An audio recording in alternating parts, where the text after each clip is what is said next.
অথবা একটা গোষ্ঠীকে অনীহা একটা দুর্বল করে তোলার জন্য সবচেয়ে অনেকগুলো উপাদান কাজ করে। তার ভিতরে একটা উপাদান হলো একটা জনগোষ্ঠী যে ভূখণ্ডে বসবাস করে ওই ভূখণ্ডের মালিকানাকে অস্বীকার করা। একটা ব্যক্তি যে সংগঠন করে ওই সংগঠনের কার্যক্রমের যৌক্তিকতাকে অস্বীকার করা। বুঝতে হবে ব্যাপারটা। সেটা হলো আমি যে একটা সংগঠন করি, অন্য কেউ এসে যখন আমাকে জিজ্ঞাসা করবে ইসলামী ছাত্র আন্দোলন বাংলাদেশ কি চায়, কেন চায়, কিভাবে চায়, আমি বলে দিলাম। বলে দেওয়ার পর সে বলবে যে এগুলো তো অবাস্তব, বাস্তবসম্মত না, অকার্যকর, কার্যকর পন্থা না। তখন আমার ভিতর কি চলে আসবে?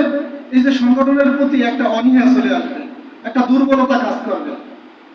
আরো সহজে বুঝেন, একটা জনগোষ্ঠীকে যদি দুর্বল করে তোলার অনেকগুলো উপাদানের মধ্যে একটা উপাদান হলো তার ভূমির মালিকানাকে অস্বীকার করা।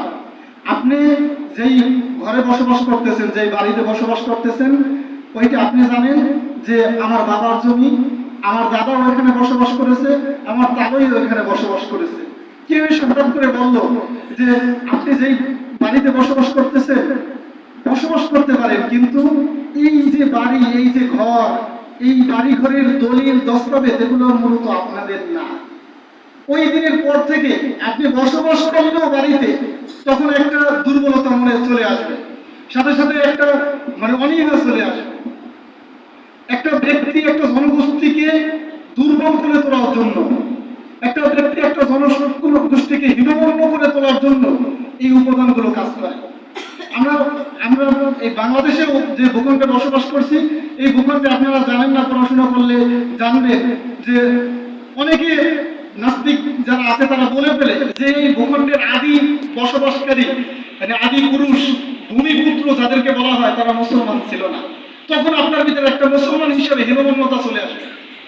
তো এই জায়গা থেকে আমাদেরকে যাতে করে আমরা যে সংগঠন করি, আমাদের সংগঠনের কার্যক্রমগুলো অযৌক্তিক বলে আমাদেরকে হীনমন্য করে তুলতে যাতে না পারে, এই জন্য আমাদের এটা দেওয়া, যাতে করে আমরা কি চাই, কেন চাই, কিভাবে চাই, এগুলো চাওয়ার ব্যাকগ্রাউন্ডের কারণগুলো কি কি, এগুলো বাস্তবসম্মত কিনা নাকি অবাস্তবসম্মত, কার্যকরী কিনা, সুচিন্তিত কিনা, দীর্ঘমেয়াদী পরিকল্পনা কিনা, এগুলো যখন আপনি জানবেন তখন আর আপনাকে কেউ সরাসরি ভাষায় বলে ফেলি জামাত শিবির সহ অন্য কেউ আপনাকে হীনমন্য করে তুলতে পারবে না। এই জায়গা থেকে, এই চিন্তার জায়গা থেকে মূলত আজকের এই বিষয়টা আমাদের নির্ধারণ করে দেওয়া।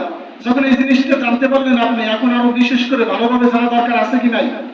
হ্যাঁ, তাহলে আমরা যারা শিখি নাই, শিখবো না ইনশাল্লাহ? অবশ্যই শেখা দরকার। এবং সাথে সাথে এটাও জানলাম যে আমি মুসলমান হিসাবে এই ভূখণ্ডের মালিকানাকে কেউ অস্বীকার করতে পারবে না। আমি আমার বাড়ি, আমার বাবা, দাদা যারা আছে, মালিকানাকে অস্বীকার করে আমাকে কেউ হীনমন্য করে তুলতে পারবে না। এই যে হীনমন্য করার উপাদানগুলো সম্পর্কে আমরা জানতাম। আসলে শানে নজরুল বা ব্যাকগ্রাউন্ডের কারণ চিন্তার জায়গাটা ছিল এখানে।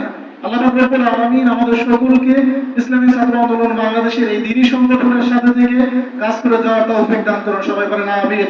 ওয়া আখিরু দাওয়ানা আলহামদুলিল্লাহি রাব্বিল আলামিন।